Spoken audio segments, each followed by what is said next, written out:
আমাদের এক্সট্রাডিশন ট্রিটি অনুযায়ী সাবেক প্রধানমন্ত্রীকে প্রত্যাহার করতে বলেছি। আর এটা হচ্ছে ইন্টারপোলের মাধ্যমে রেড অ্যালার্ট যেটা জারি, সেটার আমাদের তরফের যে ব্যবস্থাটা সেটা আমরা নিয়েছিলাম। আমাদের তরফ থেকে যে চিঠি লেখা সেটা আমরা করেছি।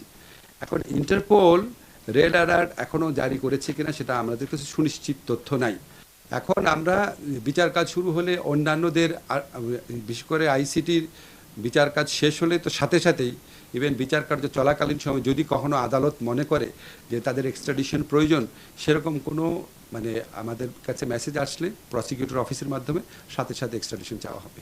আমাদের এই আইনে মানে যারা অ্যাবসকন্ডিং আছেন, যারা পলাতক আছেন, পলাতকের বিচারের বিধান রয়েছে।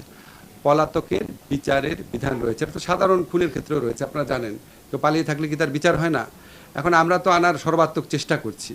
এখন ভারতের যে মনোভঙ্গি, এটা দেখে মনে হচ্ছে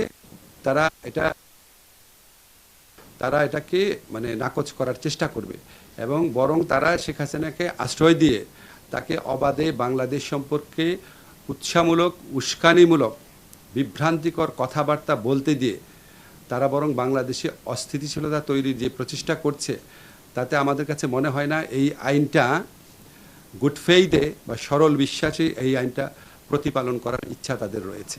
আমরা আমাদের দাবি জানাতে থাকবো।